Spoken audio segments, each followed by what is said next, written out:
Welcome to another session on asset litigation. My name is Oluwatosin Isaac, and today we'll continue from where we stopped last week. If you missed out on last week's session, you can just visit our page to catch the replay on what we discussed last week. So today's conversation is a continuation of last week's conversation. We've been doing a series for the past few weeks right now. We'll be talking on fundamental rights of a Nigerian citizen. And last week we discussed part 2, where we elaborated and expatiated more on the right to fair hearing using the Constitution. And yes, I still have my Constitution with me here, so you might actually pardon me to make reference to it once in a while like that. Like I said, the rights, the fundamental rights of every Nigerian citizen is enshrined and it's contained in the Nigerian Constitution. And if you don't know how a Constitution looks like, this is how the Constitution looks like. We call it the ground norm. Ground norm. Okay, so today we'll continue fundamental rights of a Nigerian citizen. My name is Oluwatosin Isaac, and thank you for joining this session.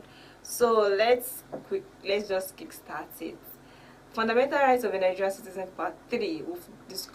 We did an overview where we discussed the right to life, right to dignity of human person, right to personal liberty, right to fair hearing, and today we'll be discussing your rights to private and family life, right to freedom of thought, conscience and religion, and right to freedom of expression and press. So today let's just dive right into it. Right to private and family life. I know you will say, or you will say that, okay, I know my rights, I know this is my rights, I know you know your rights, but at the same time it doesn't hurt, right? We can always learn and learn and learn again. And if you have any questions, don't forget to drop your questions, don't forget to drop your contributions, don't forget to like, don't forget to share, and don't forget to follow us on all our social media platforms.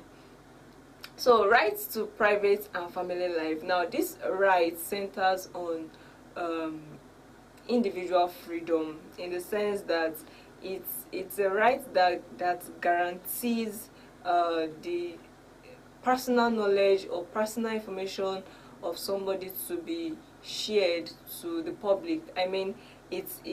This right is intended to just exclude personal knowledge from the knowledge of others.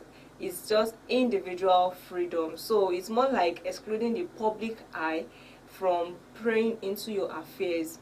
Now, according to Section 37, which it's contained, it says the privacy of citizens, their home, correspondence, telephone conversation, and graphic communication is hereby guaranteed and protected. It means that the Constitution guarantees correspondences, private conversation, correspondences, even your home. That is why if a police wants to search your house, you will have to request for a search warrant. So someone cannot just barge into your apartment and say, I just want to search your house. You have every right to say, I don't want to welcome you into my apartment, I don't want to welcome you into my home.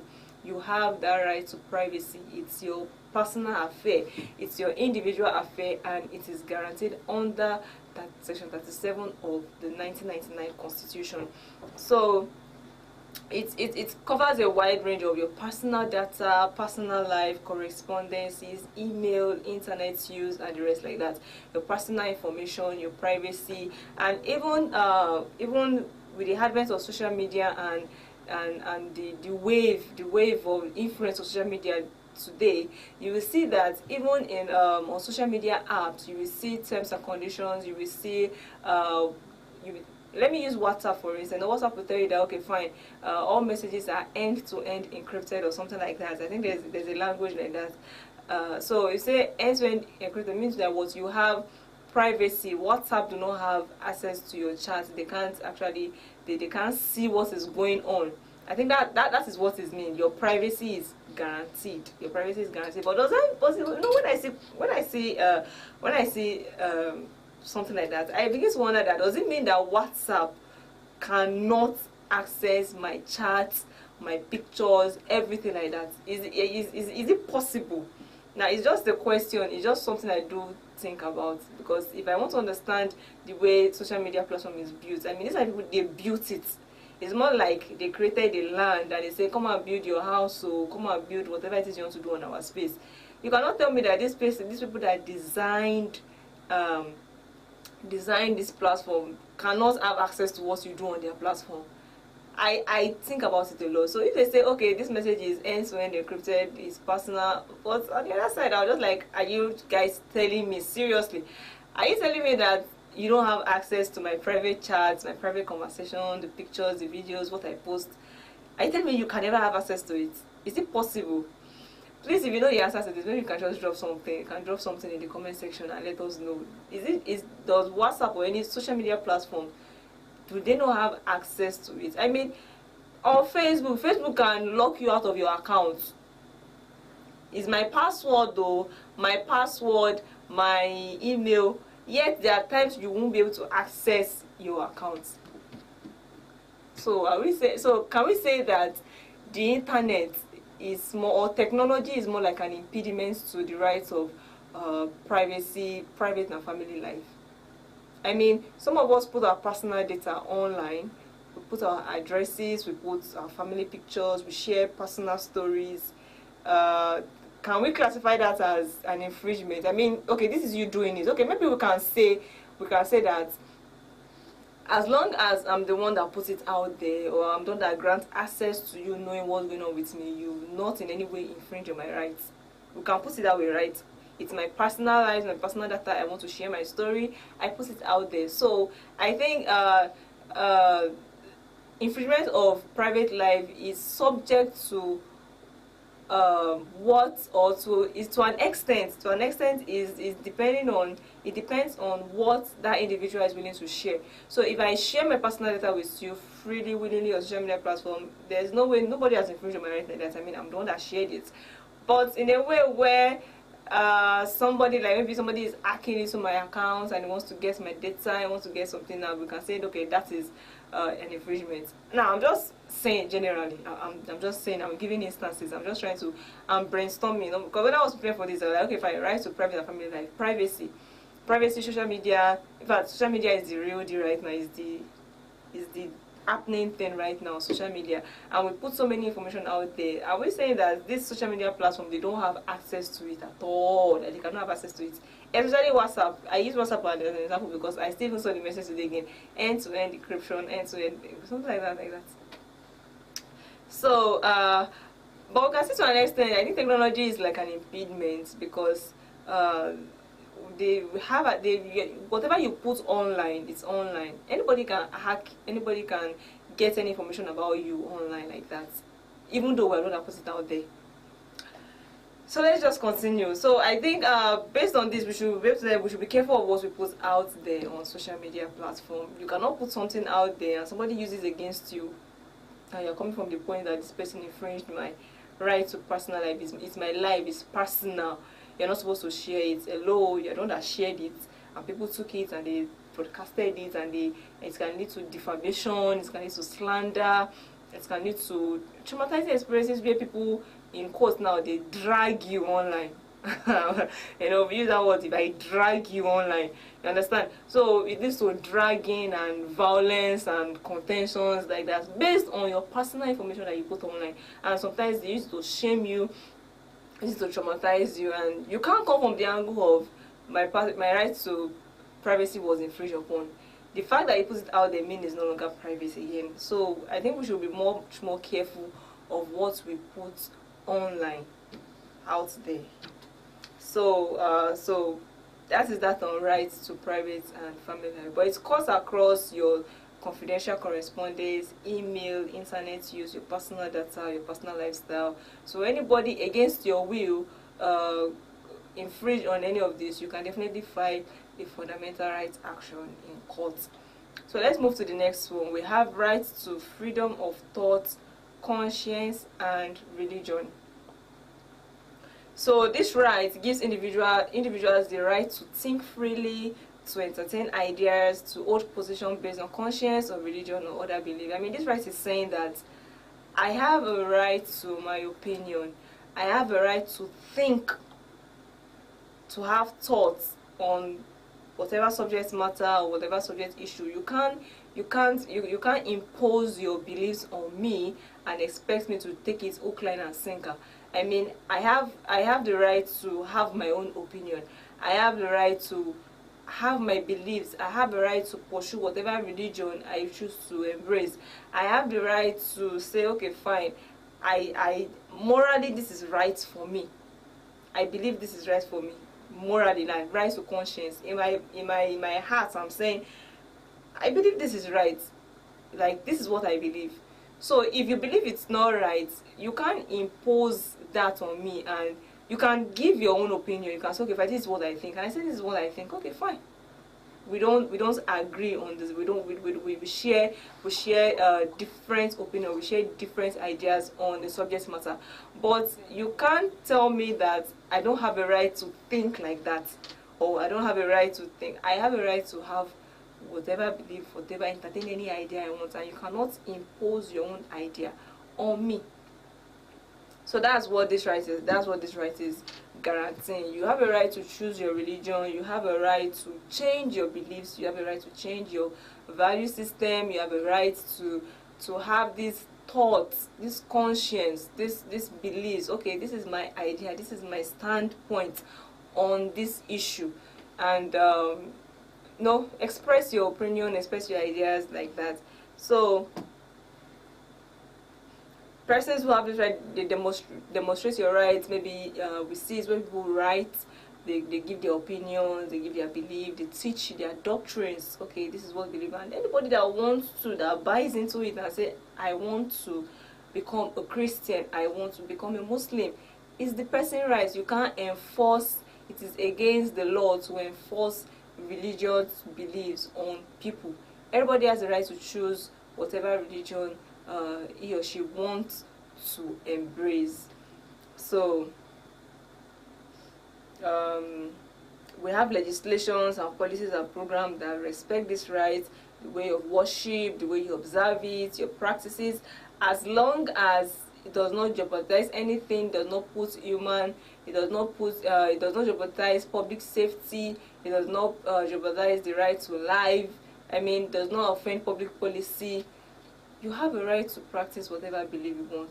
Now, some of these rights are not exclusive; they are not absolute. It means that there are limitations to it. We don't have okay, because maybe you say it's my right to choose whatever religion I want, and I go out there and I'm bastardizing another person's religion or belief. It can lead to contention, it can lead to disputes, it can lead to anarchy, and it can lead to religious war, and people just fighting based on beliefs. So in as much as you have your rights, you have the right to choose or embrace whatever religious belief you want. It's not at the detriment of public peace, public safety, the lives of people, no. So the limitations there are legal. It's just to ensure that lives and property are safe, while we have the right to choose whatever we want to choose. So there are limitations to this also. Then the next one is, I think this is the last one we'll treat for today. Then we'll continue next week. Let's look at the right to freedom of expression and the press.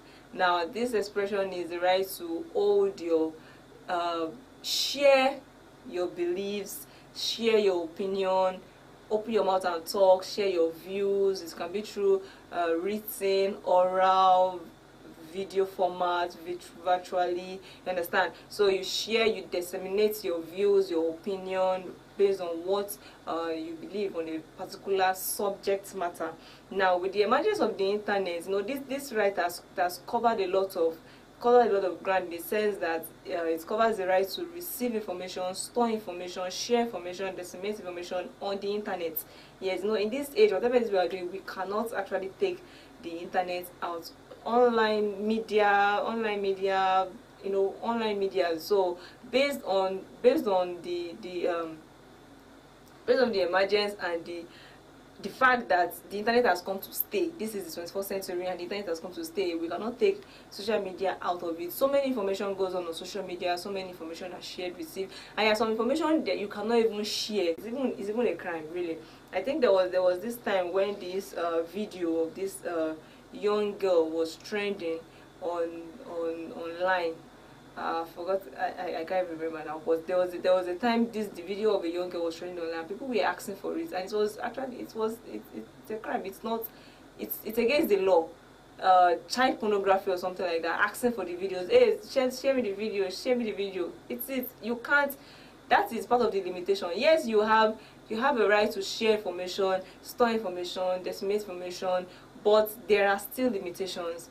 To every rule, there are exceptions to it. So it is not an absolute right. There are limitations to this freedom of expression. So the fact that I can express myself does not mean I should go out there and start, sharing information that is going to lead to maybe hate speech, or that's going to lead to war or anarchy like that. No, those are limitations. So now, one of the limitations is that according to section 39 sub 2, it requires that whoever wants to own and operate a radio station must require the license and authorization from the president. So you cannot say, I want to open a radio station, and you just go ahead and open it. You need authorization from the president. They are going to scrutinize you and follow you. What is it that you put on your radio program or your television show? The government has to be informed.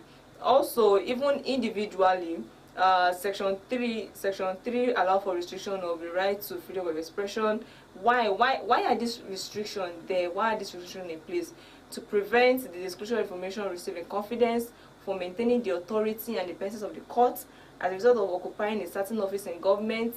Maybe you belong to the military, police, or security agents. There's some information you cannot share. Now, if you go to the police station, you will see that you are not allowed to even take your phone in. If you want to visit anybody in the police station, the first entrance you drop your phones. Why? Just for the sake of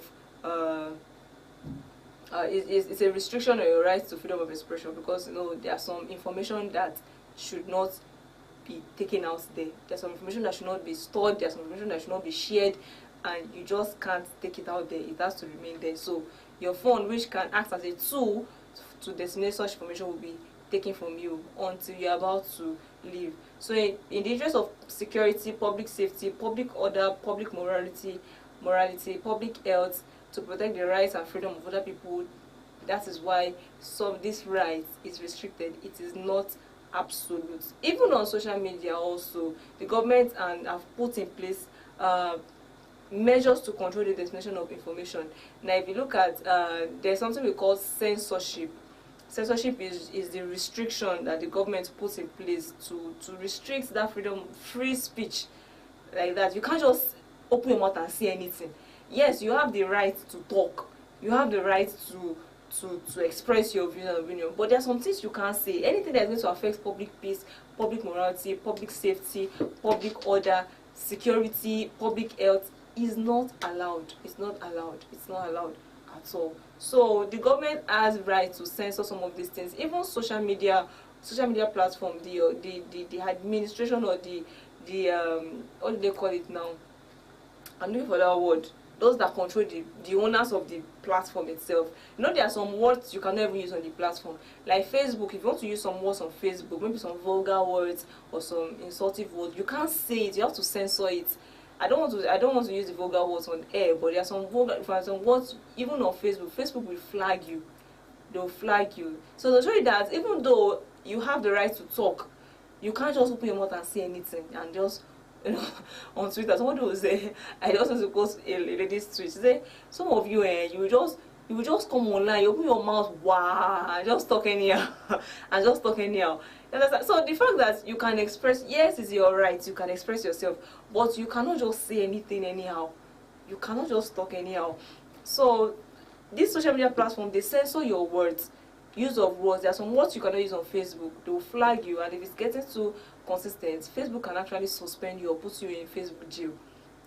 They'll take you to Facebook, will put you in jail Yes, people put you in jail. There's people jail 30 days. In fact, people even worse, 30 days.